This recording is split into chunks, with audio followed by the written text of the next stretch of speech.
warahmatullahi wabarakatuh. Waalaikumsalam. Alhamdulillahirabbil alamin wa bihi nasta'in wassalatu wassalamu ala asrofil anbiya'i wal mursalin wa ala alihi wa sahbihi ajmain, amma ba'du. Yang terhormat Ibu Kepala Sekolah SD Negeri Margasari 02, Ibu Jumratun SPD. Yang saya hormati Bapak Ibu Dewan Guru SD Negeri Margasari 02. Yang saya hormati pula Bapak Ibu calon guru penggerak Angkatan 8. Pertama-tama, marilah kita panjatkan puji syukur kehadirat Allah Subhanahu wa Ta'ala atas rahmat dan hidayahnya kepada kita, sehingga di siang hari ini kita bisa diberi kesehatan dan bisa berkumpul dalam acara diseminasi modul 1.4 budaya positif calon guru penggerak Angkatan 8.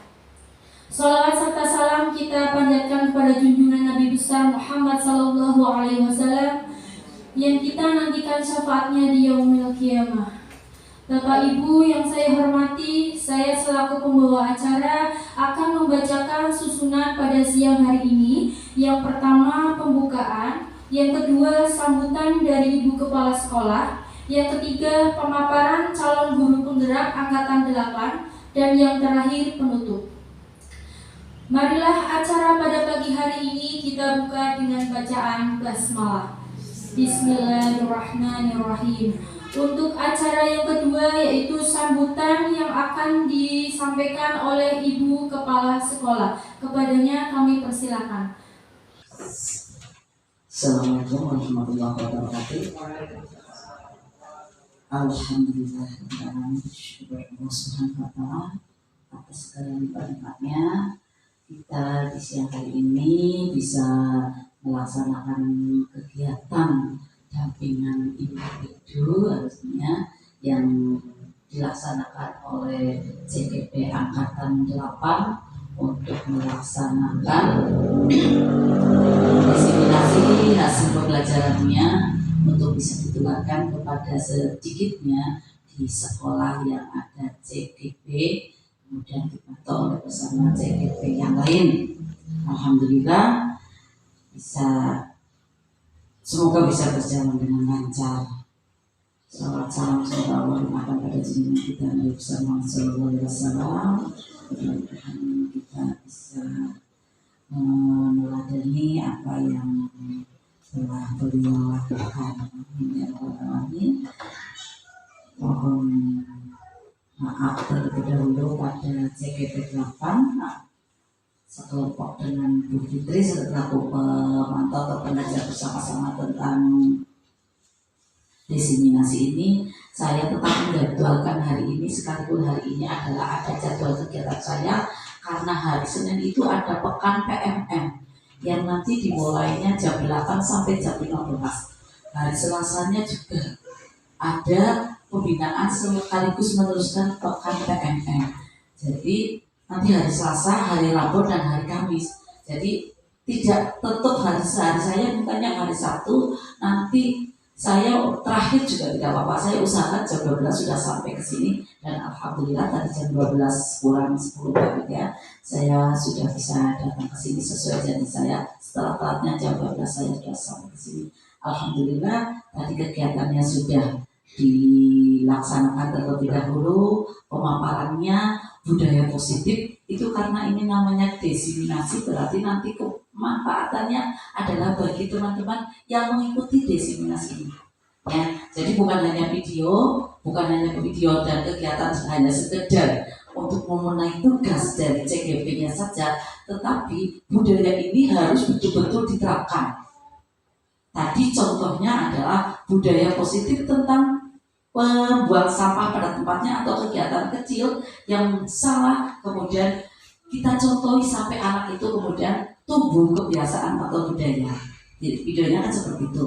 Yang kedua adalah bahwa dimanapun tadi kegiatan positif adalah untuk sedikit mengurangi pembulian yang ada di dalam kelas. Pembulian itu bisa terjadi akibat dari sesuatu tindakan yang tidak menyenangkan dari seseorang kemudian akan membalas, atau sebaliknya dari anak-anak yang diam kemudian bisa terinjak. Itu juga disampaikan kepada yang sudah dipelajari pada modul ini. Maka dari itu kepada semua anggota yang ikut diseminasi hari ini bukan hanya sekedar untuk mendengarkan saja hari ini, setelah selesai kemudian tidak ada kemanfaatan karena hanya memenuhi tugas dari CGP-nya saja. Saya diundang untuk menulis saja, tetapi diharapkan diseminasi ini betul-betul kemudian diterima dan dilaksanakan untuk bisa menjadi budaya di sini. Kalau sudah menjadi budaya, insya Allah tidak perlu kalau sudah membudayakan kemudian tidak usah perlu opak terus sama gitu. Maka dari itu awal-awalnya ini hasil diseminasi ini untuk bisa diterapkan. Monggo untuk sisa-sisanya yang budaya positif budaya positif menerapkan pada disiplin pada tempatnya, monggo. Budaya untuk tidak terjadi pembulian di dalam kelas, ketika di dalam kelas atau di luar kelas, monggo. Karena kita sudah sama-sama mengikuti diseminasi ini. Dan dari ada sebuah kasus, 1, 2, 3 kasus, kemudian di sini juga sudah dipaparkan, tapi kebetulan karena walaupun aku sambutan kemudian tergeser kan berarti menjadi harapan. Juga tidak hanya sekedar sambutan, tapi harapan kami hasil dari diseminasi ini, baik masalah yang diambil masalahnya apa, kemudian sudah dikasih solusinya, kemudian nanti kita terapkan bersama-sama. Harapan kami semuanya bisa menerima, semuanya bisa melaksanakan CGP, terutama untuk CGP 8, pelajari semua modul, cari ilmunya, kemudian disebarkan,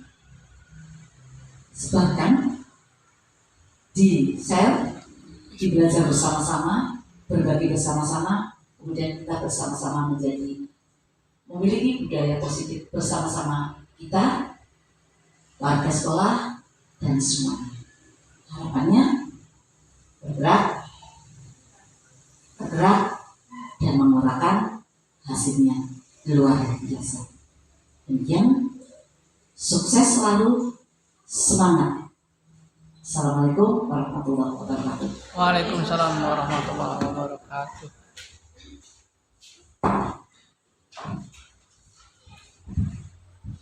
Demikianlah paparan dari calon guru penggerak angkatan 8 oleh Ibu Wahyu Fitri Wahyuni Tias SPD. Kepadanya kami persilahkan.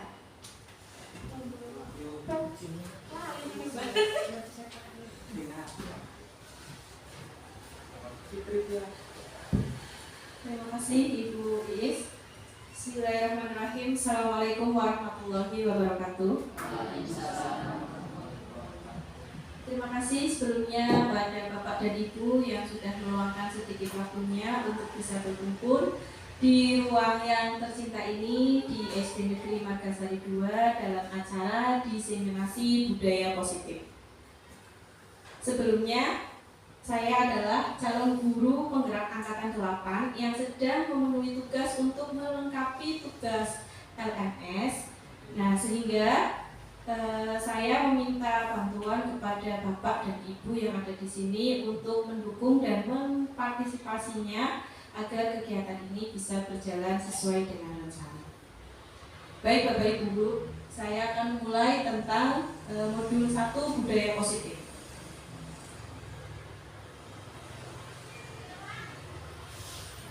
Eksplorasi konsep yang akan saya jelaskan pada hari ini adalah tentang disiplin positif dan nilai kebajikan universal.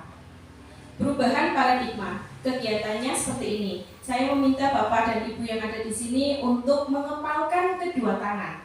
Ada tangan A dan tangan B. Kemudian sobeklah secari kertas kecil. Lalu tuliskan benda atau sesuatu yang sangat berharga untuk Anda. Letakkan di salah satu tangan Anda. Genggam benda dengan segala daya. Buat sebuah kepala. Nah, maka teman Anda yang B akan mencoba dengan sekuat tenaga berbagai cara untuk meminta Anda memberikan benda tersebut. Bisa membujuk, mengancam, menghardik, merayu, menyuap apa saja agar dapat membuka kepalan tangan Anda. Yang ingin saya tanyakan kepada Bapak Ibu semuanya, apakah Bapak dan Ibu di sini akan terus menggenggam kepalan tangan atau justru membuka kepalan tangan tersebut? Ya Bapak Ibu. Selanjutnya, perubahan paradigma teori kontrol teori pilihan. Ilusi guru mengontrol murid. Ini berarti peran guru bisa dengan sangat mudah mengontrol kondisi murid. Yang kedua, ilusi bahwa semua penguatan positif efektif dan bermanfaat. Ya, segala tindakan ataupun kalimat yang positif bisa mempengaruhi orang lain. Selanjutnya dari kalimat positif ada lagi ilusi bahwa kritik dan membuat orang merasa bersalah dapat menguatkan karakter. Terkadang bentuk kritik juga bisa membuat orang sadar diri dan bisa menguatkan karakternya. Selanjutnya, ilusi bahwa orang dewasa memiliki hak untuk memaksa. Perubahan paradigma dari stimulus respon atau teori kontrol. Siapa sesungguhnya yang memiliki teori kontrol? Jadi kita berpusat pada teori kontrol dulu. Kita berusaha memahami pandangan orang lain tentang dunia. Stimulus responnya, kita akan coba mengubah agar orang lain berpandangan sama dengan kita. Itu adalah salah satu stimulus responnya. Nah, teori kontrolnya, semua perilaku memiliki tujuan. Perilaku buruk terkadang kita sebagai murid, sebagai guru menganggap murid bahwa perilaku buruk itu dilihat sebagai suatu kesalahan. Itu sering sekali terjadi pada kita ya sebagai guru, apabila ada siswa yang memiliki kesalahan langsung dicap perilaku buruk sehingga dilihat sebagai suatu kesalahan. Itu adalah stimulus responnya. Ada lagi contohnya, hanya Anda yang bisa mengontrol diri sendiri. Tetapi itu tidak berlaku pada stimulus respon. Ternyata orang lain juga bisa merespon atau mengontrol diri kita. Itu berupa tadi ada kritikan, kemudian ada saran. Ya. Selanjutnya, disiplin positif. Disiplin positif itu terbagi menjadi Anda tidak bisa mengontrol orang lain, hanya ada Anda yang bisa mengontrol diri sendiri.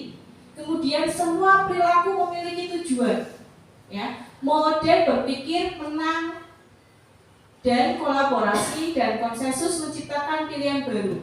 Kemudian realitas kita berbeda, kita akan berusaha memahami pandangan orang lain terhadap dunia. Nanti akan dijelaskan satu persatu. Apa makna disiplin? Menurut Bapak dan Ibu yang ada di sini, makna disiplin itu apa? Tertib, ada lagi? Teratur.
10 menit untuk pelajaran PJOK termasuk hukuman atau konsekuensi. Konsekuensi. Mari kita lihat jawabannya bersama-sama. Ya, yang pertama itu hukuman, kemudian yang selanjutnya hukuman selanjutnya adalah konsekuensi, terakhir adalah konsekuensi. Sekarang apa bedanya sih hukuman dengan konsekuensi? Kenapa berbeda? Kenapa ada istilah hukuman dan ada istilah konsekuensi? Ada yang tahu? Kalau hukuman itu terkait dengan perbuatan yang telah dilakukan, sehingga perbuatan yang telah dilakukan dengan jelas dan dalam sikap yang salah, jadi otomatis langsung mendapat hukuman. Kalau konsekuensi merupakan satu tindakan yang tidak disengaja sehingga dapat dijadikan satu untuk mengganti dari perbuatan yang yang tidak sengaja yang dapat menimbulkan kerugian bagi orang lain. Iya, betul sekali Bapak. Jadi singkatnya seperti ini. Kalau konsekuensi berarti sebelumnya itu sudah ada peraturan yang sudah disepakati bersama sehingga muncul suatu konsekuensi. Tetapi ketika hukuman berarti dilakukan secara spontan, tergantung aktivitas siswa tersebut seperti apa dan bagaimana. Itu perbedaan hukuman dan konsekuensi. Perbedaannya hanya seperti itu ya. Tadi kalau konsekuensi berarti sudah ada kesepakatan sebelumnya, tapi ketika hukuman berarti secara spontan. Lanjut. Selanjutnya kita akan menuju ke pembahasan restitusi. Restitusi adalah proses menciptakan kondisi bagi murid untuk memperbaiki kesalahannya sehingga mereka bisa kembali pada kelompok mereka dengan karakter yang lebih kuat. Restitusi juga merupakan proses kolaborasi yang mengajarkan murid untuk mencari solusi untuk masalah mereka dan membantu murid berpikir tentang orang seperti apa yang mereka inginkan. Kemudian bagaimana harus memperlakukan orang lain. Nah, di dalam restitusi itu terdapat yang namanya segitiga restitusi. Langkahnya seperti apa? Pertama, menstabilkan identitas. Yang kedua, validasi kebutuhan. Yang ketiga adalah menanyakan sebuah keyakinan. Menstabilkan identitas itu adalah cara yang pertama untuk membuat anak yang merasa gagal karena berbuat salah menjadi positif terhadap dirinya. Jadi seperti ini, ketika ada seorang murid yang melakukan kesalahan, itu sudah jelas identitas anak itu gagal. Tetapi peran kita sebagai guru adalah berproses untuk menstabilkan identitas. Kita tidak boleh menganggap anak yang sudah bermasalah atau memiliki masalah itu menjadi siswa yang berdampak negatif. Ya. Selanjutnya, validasi kebutuhan, yaitu mengenali atau membantu murid mengenai masalah yang terjadi itu seperti apa. Kebutuhan yang belum dicapai anak itu seperti apa? Selanjutnya, menanyakan keyakinan. Anak melihat kesalahan yang dihubungkan dengan norma sosial dan nilai-nilai yang mendasari manusia berinteraksi dengan orang lain. Jadi peran guru adalah mengaitkan dengan lingkungan sekitar dengan nilai-nilai kebajikan yang ada pada di lingkungan sekolah. Jadi tidak serta-merta ketika anak berbuat salah langsung mengecas anak ini salah. Kamu salah. Contoh kegiatan restitusi. Nanti ibu bisa mengamati mana bagian yang identitas tindakan, kemudian validasi, kemudian menanyakan keyakinan.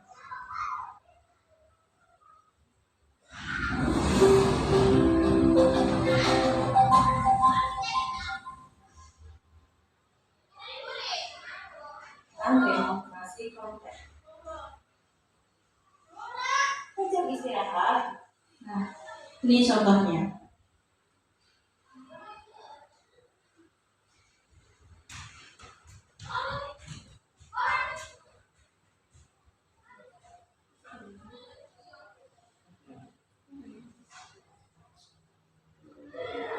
Aduh, masa dicepet ya.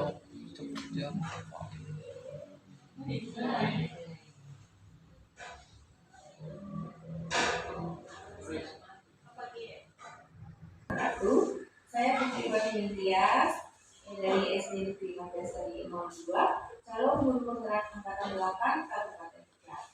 Di sini saya akan menjelaskan tentang demonstrasi kontekstual pada modul 1.4 yaitu budaya positif. Penerapan segitiga eksekusi digunakan untuk mendapatkan suatu proses atau dialog antara guru atau orang tua dengan siswa atau dengan teman untuk memperoleh informasi secara jujur, percaya diri, mandiri, dan bertanggung jawab. Langkah penerapan segitiga eksekusi ada 3. Yang pertama, menstabilkan identitas. Yang kedua, validasi tindakan yang salah. Yang ketiga, menanyakan keyakinan kelas. Penjelasan.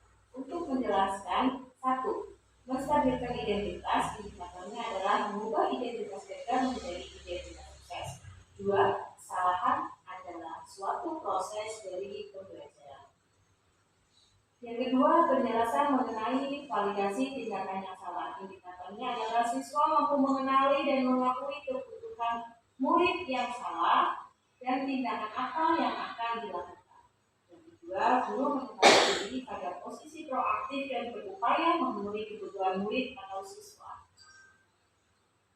Penjelasan yang ketiga yaitu menanyakan keyakinan kelas. Siswa mampu mengaitkan tindakan yang salah dengan keyakinan yang sudah pernah dibuat bersama-sama oleh guru. Kasus dengan penyelesaian segitiga eksekusi. Di sini ada 2 kasus. Kasus pertama yaitu ketika jam istirahat, Fitri mendapati Rizky, siswa kelas 5 yang dengan sengaja membuang sampah sembarangan di halaman sekolah. Kasus 2, ketika sedang mengerjakan soal matematika, tanpa siswa kelas 5 marah pada teman sebangkunya yang bernama Manda karena Manda mencontek hasil pekerjaannya, dan karena marah kata dengan sengaja melempar pulpennya hingga besi. Bagaimana ceritanya? Mari kita saksikan video berikut ini.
Ya, demikian tadi adalah contoh penerapan segitiga restitusi. Yang pertama adalah ketika anak bermasalah, jangan langsung mencas anak itu salah, tetapi harus diidentifikasi dulu, menstabilkan identitas dulu. Kemudian validasi tindakan yang salah. Tindakan yang salah itu karena apa? Kemudian kaitkan lagi dengan keyakinan kelas yang sudah kita sepakati bersama. Tentunya di dalam keyakinan kelas itu sudah ada nilai-nilai kebajikan, ya, yang tadi sudah saya jelaskan, yaitu pada profil belajar Pancasila. Selanjutnya, 9 ciri restitusi. Restitusi itu bukan untuk menebus kesalahan, namun belajar dari kesalahan, seperti yang tadi di video. Lantas tindakan apa yang akan kamu lakukan setelah melakukan masalah ini, misalnya, ya. Kemudian memperbaiki hubungan. Ya. Selanjutnya adalah tawaran bukan paksaan. Ditawarkan dulu kepada yang bermasalah atau siswa yang bermasalah. Harusnya bagaimana tindakan kamu? Harusnya seperti apa? Kemudian restitusi menuntut untuk melihat ke dalam diri. Restitusi mencari kebutuhan dasar yang mendasari tindakan. Restitusi diri adalah cara yang paling baik. Restitusi fokus pada karakter bukan pada tindakan. Kemudian restitusi itu berfokus pada solusi. Sekalipun anak bermasalah, maka dengan cara apapun kita harus berfokus pada solusi. Selanjutnya yang terakhir, mengembalikan murid yang berbuat salah pada kelompoknya. Jadi walaupun murid itu bermasalah atau punya masalah, tidak mengecilkan bahwa murid itu bermasalah, tetapi kembalikan lagi kepada kelompoknya. Siswa ini sudah gagal karena bermasalah, maka tugas kita sebagai guru adalah menjadikan siswa itu dalam kondisi baik yang tidak gagal. Selanjutnya keyakinan kelas. Mengapa tidak peraturan? Mengapa harus keyakinan? Ya. Selanjutnya di sini ada lingkaran besar. Dari sebuah peraturan kelas, maka akan muncul suatu keyakinan kelas. Keyakinan kelas yang tercipta pada suatu kelas maka akan mewujudkan lingkungan yang positif. Lingkungan yang positif kemudian akan menjadi suatu kebiasaan yang baik yang akan dinamakan dengan budaya positif. Jadi berawal dari peraturan yang terkecil, peraturan kelas, kemudian membuat keyakinan kelas. Setelah itu lingkungannya terbawa menjadi lingkungan yang positif, kemudian membawai atau menjadi budaya positif. Selanjutnya, peraturan. Selalu kembalikan buku ke tempatnya. Keyakinan kelasnya apa berarti? Bertanggung jawab. Dilarang mengganggu orang lain, berarti harus saling menghormati. Kemudian hadir di sekolah 15 menit sebelum pelajaran. Menghormati orang lain dan berkomitmen. Ya. Kemudian dilarang menggunakan narkoba. Keyakinannya adalah kesehatan. Ya. Jadi meringkas kalimat yang panjang menjadi pendek. Kemudian selanjutnya adalah kebutuhan dasar manusia dan dunia berkualitas. Kebutuhan dasar manusia itu ada 5. Yang pertama, bertahan hidup. Yang kedua, kasih sayang dan rasa diterima. Yang ketiga adalah kebutuhan akan penguasaan. Yang keempat adalah kebutuhan akan kebebasan. Yang kelima adalah kebutuhan akan kesenangan. Selanjutnya ada posisi kontrol. Kita sebagai guru di sini ketika menghadapi anak yang bermasalah, tentunya kita bisa menjadi apapun posisi kontrolnya. Nah, 5 posisi kontrol ini apa saja? 5 posisi kontrolnya adalah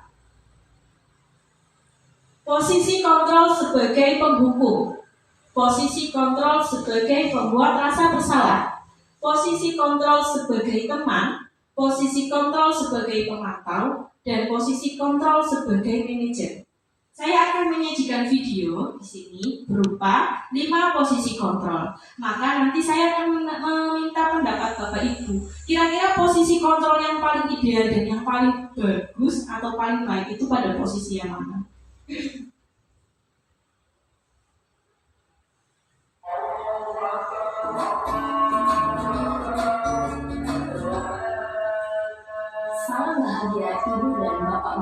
hebat. Dalam penerapan disiplin positif restitusi, salah satu program yang dikembangkan adalah 5 posisi kontrol. 5 posisi kontrol dalam restitusi adalah proses perjalanan seorang pendidik agar dapat mengenali dirinya. Pada video kali ini, kita akan membahas tentang 5 posisi kontrol yang dikembangkan oleh Diane Dawson dan contoh penerapannya.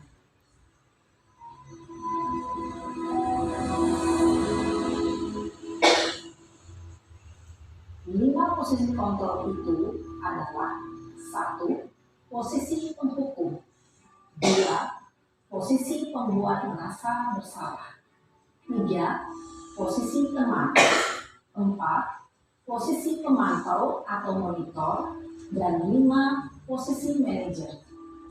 Untuk lebih memahami kelima posisi tersebut, mari kita saksikan kasus Naren yang terlambat hadir 20 menit di sekolah dan melihat bagaimana kelima posisi kontrol dalam menghadapi masalah tersebut. Yang pertama, contoh dari posisi penghukum. Di sini peran guru sebagai posisi penghukum ini seperti ini.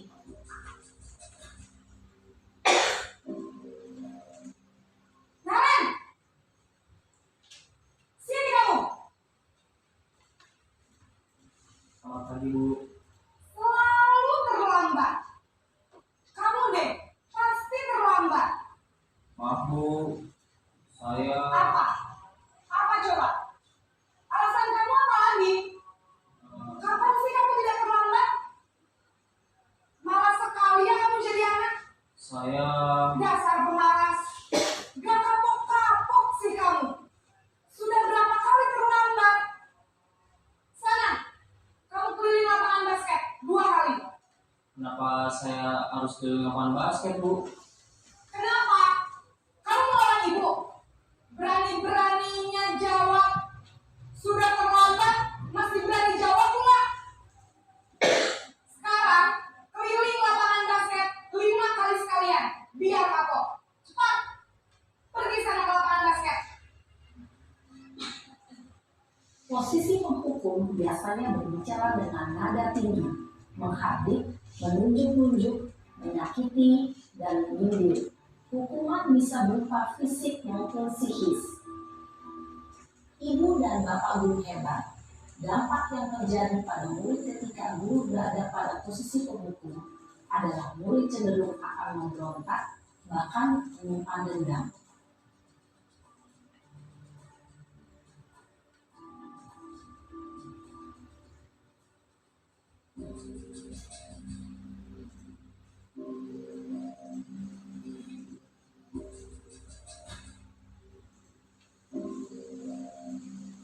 Naren!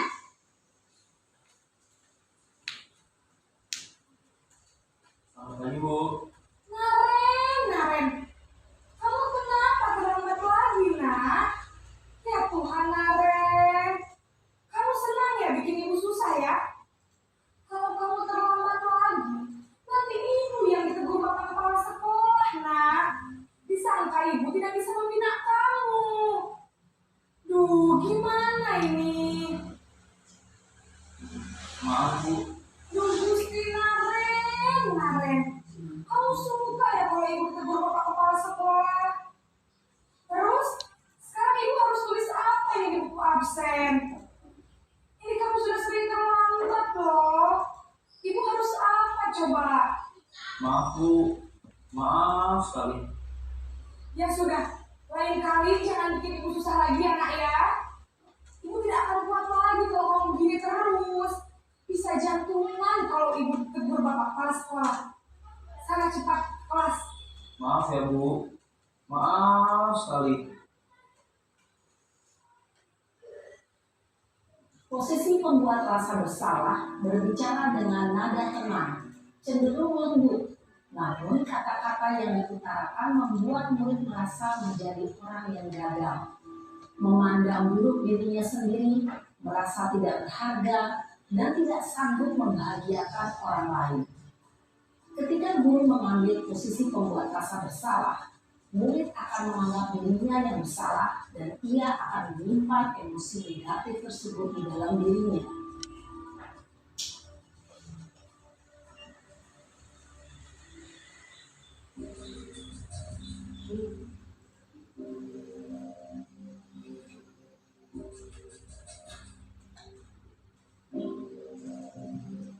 Naren,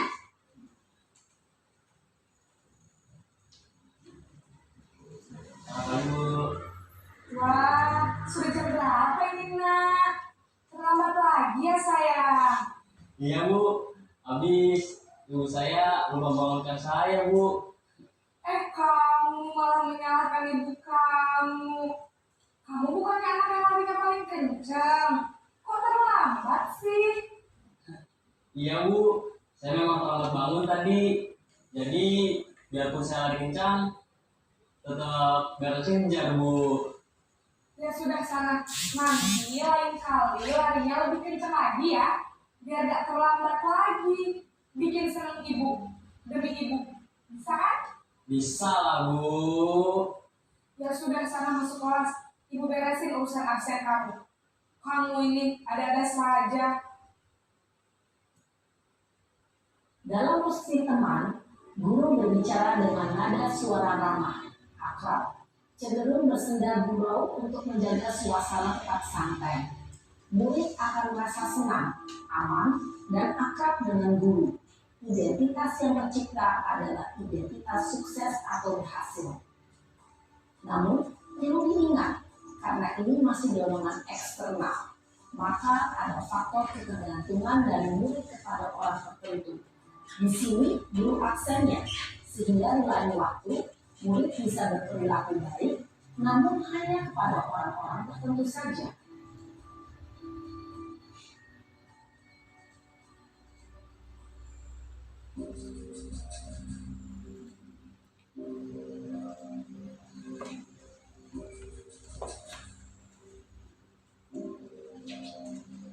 Naren,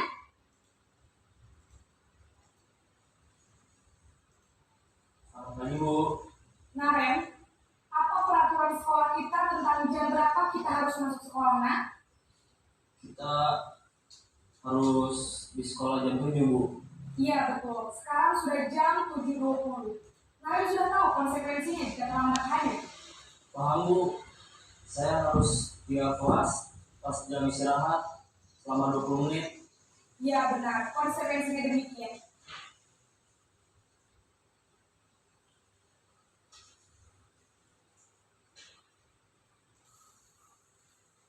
Pagi Naren. Maaf Bu, saya terlambat. Iya, sekolah masuknya jam 7, sekarang sudah jam 7.20. Jadi sekarang bagaimana ini Naren? Maaf Bu, saya lupa setel alarm saya semalam. Baiklah, menurut kamu, keyakinan sekolah yang mana yang perlu kamu tingkatkan? Menghargai diri sendiri dan orang lain mungkin ya Bu. Setuju. Jadi, apakah Naren meyakini prinsip saling menghormati tersebut? Iya Bu, saya meyakininya.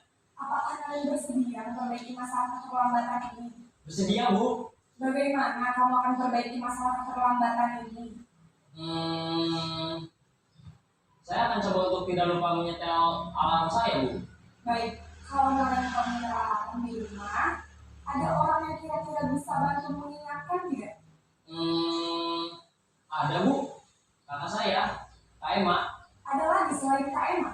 Selain Kak Emma, ada ibu saya. Baik, jadi yang mengingatkan Naren adalah Kak Emma dan ibu kamu ya. Kira-kira akan mulai start alarm kapan nih Naren? Setelah pulang sekolah, akan segera saya lakukan. Baik, jadi Naren akan setel alarm untuk bangun besok pagi dan akan diingatkan oleh kakak dan ibunda Naren ya. Ada lagi yang mungkin perlu dilakukan Naren agar tidak terlambat bangun lagi. Tidak ada Bu. Baik Naren, terima kasih untuk bersama kamu. Sekarang kamu perlu kembali ke kelas untuk belajar. Baik Bu, terima kasih. Posisi manajer adalah posisi kontrol yang disarankan untuk membimbing murid memiliki sikap disiplin yang positif, yaitu murid yang mandiri, bertanggung jawab, dan dapat memecahkan masalah. Tujuan dari posisi ini adalah agar murid dapat berefleksi atas tindakannya. Guru akan dengan tulus memberikan pertanyaan-pertanyaan bermakna, sehingga membuat murid dapat belajar dari kesalahannya dan mencari sebuah solusi untuk menyelesaikannya. Nah, dari 5 posisi kontrol, ada posisi kontrol sebagai penghukum, pembuat rasa bersalah, kemudian posisi sebagai teman, posisi sebagai pemantau, dan terakhir adalah posisi sebagai manajer. Dari video yang sudah kita saksikan bersama-sama, kira-kira ibu ada di posisi mana ketika sedang menghadapi anak-anak? Apakah masih ada di posisi sebagai penghukum, pembuat rasa bersalah, sebagai teman, sebagai pemantau, atau sudah ada pada di posisi sebagai manajer pada terakhir kali video yang kita lihat? Nomor 5. Ya, yang paling ideal dalam posisi kontrol ini adalah kita sebagai manajer, ya, menghargai diri sendiri, mengajukan berupa pertanyaan-pertanyaan. Beda dengan posisi pada penghukum, langsung dengan nada marah atau nada kasar. Kemudian dampaknya apa? Dampaknya adalah bisa menguatkan pribadi murid, ya. Jadi tidak membuat murid itu merasa memiliki rasa dendam pada murid, karena pada posisi penghukum cenderung murid akan memiliki rasa dendam. Selanjutnya, dengan pernyataan saya kecewa sekali dengan kamu, itu siapa yang mengatakan? Membuat orang dia merasa bersalah. Kemudian selanjutnya, kamu tidak pernah benar melakukannya. Itu adalah posisi contoh dari kalimat penghukum. Yang ketiga, ayolah lakukan demi ibu atau bapak. Itu adalah posisi kontrol sebagai seorang teman. Kemudian yang sebagai pemantau, apakah kamu mau mendapatkan stiker bintang hari ini? Ya. Selanjutnya sebagai manajer, bagaimana kamu bisa menyelesaikan masalah ini? Ditawarkan lagi. Masalahnya apa? Ditawarkan lagi kepada yang membuat resah. Selanjutnya, bergerak antara peraturan. Dalam lingkaran ada peraturan, pemantau, konsekuensi, atau hadiah. Ya. Di sebaliknya lagi ada nilai-nilai, manajer, dan cara memperbaikinya. Berarti kalau ada nilai kebajikan, kemudian posisi restitusinya adalah kita menjadi seorang manajer. Kemudian prosesnya adalah dengan cara memperbaiki. Ya.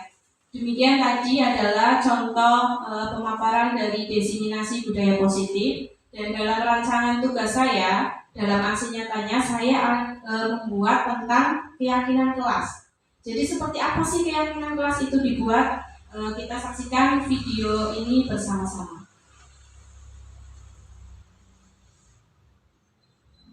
Ini video yang saya buat kemarin, membuat keyakinan secara bersama-sama.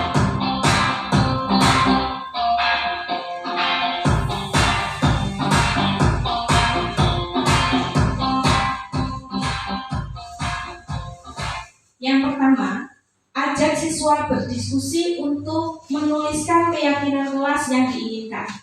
Ya, berarti keyakinan kelas adalah kesepakatan dari satu kelas. Kemudian guru dan siswa mengulas keyakinan secara bersama-sama.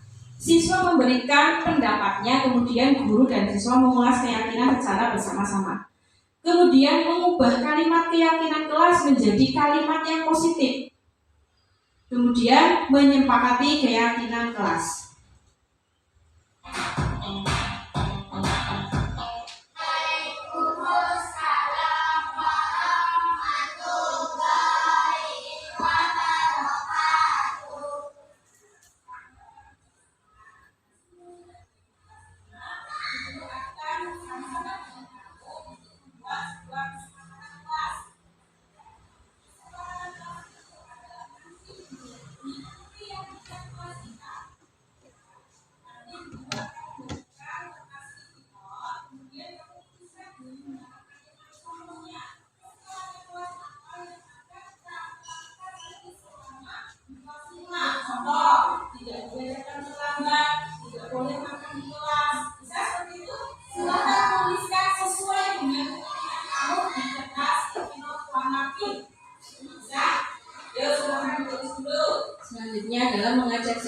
untuk memberikan pendapat. Jadi di dalam keyakinan kelas itu tidak hanya kesepakatan gurunya saja, tetapi ada kesepakatan dari siswa. Siswanya diajak diskusi terlebih dahulu.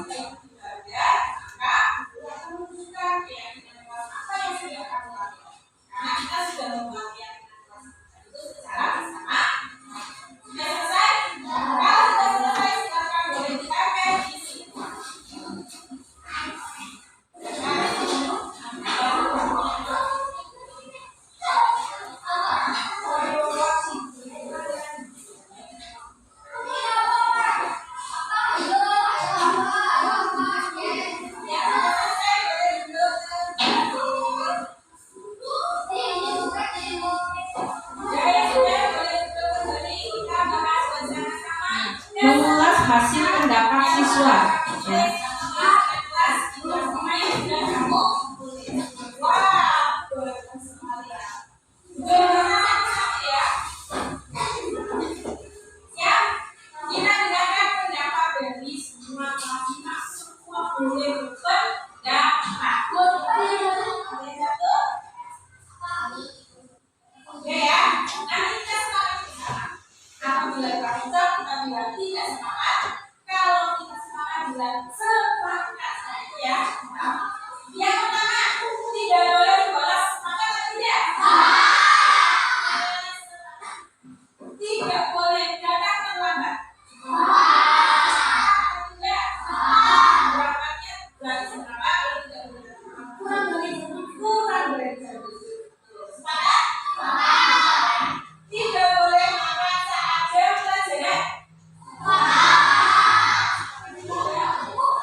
Yang selanjutnya adalah mengubah menjadi kalimat positif.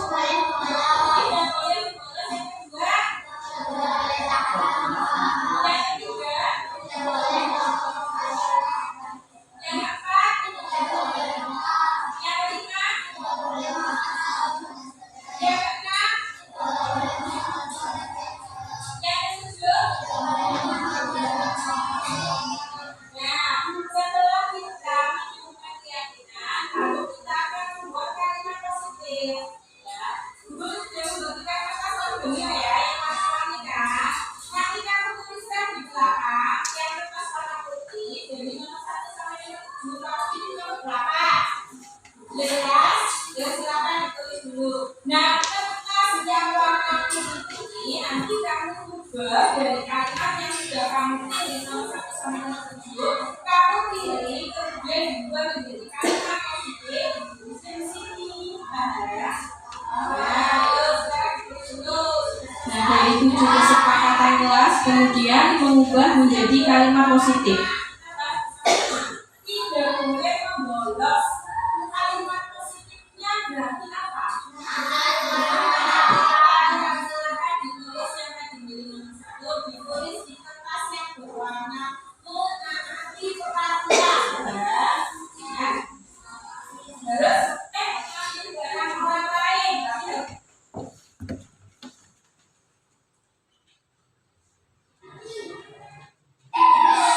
Nah, selanjutnya menyimpulkan dan menyepakati keyakinan kelas.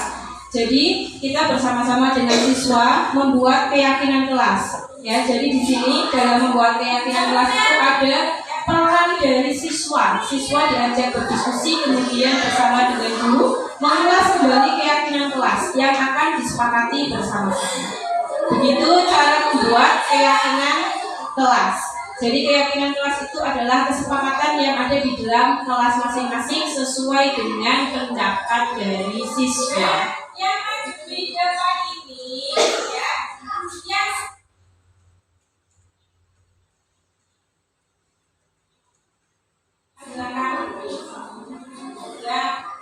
Ya, demikian pemaparan desiminasi dari saya tentang budaya positif, kemudian bagaimana cara membuat keyakinan kelas. Ya, berarti membuat keyakinan kelas yang pertama adalah kita membebaskan siswa untuk berpendapat. Kemudian ajak siswa untuk berdiskusi. Selanjutnya mengulas kembali pendapat siswa. Selanjutnya adalah menjadikan suatu keyakinan kelas yang ditaati oleh seluruh warga kelas masing-masing. Semoga ini bisa menjadi contoh untuk membuat penerapan di kelas Bapak dan Ibu semuanya. Terima kasih. Wassalamualaikum warahmatullahi wabarakatuh. Waalaikumsalam warahmatullahi wabarakatuh.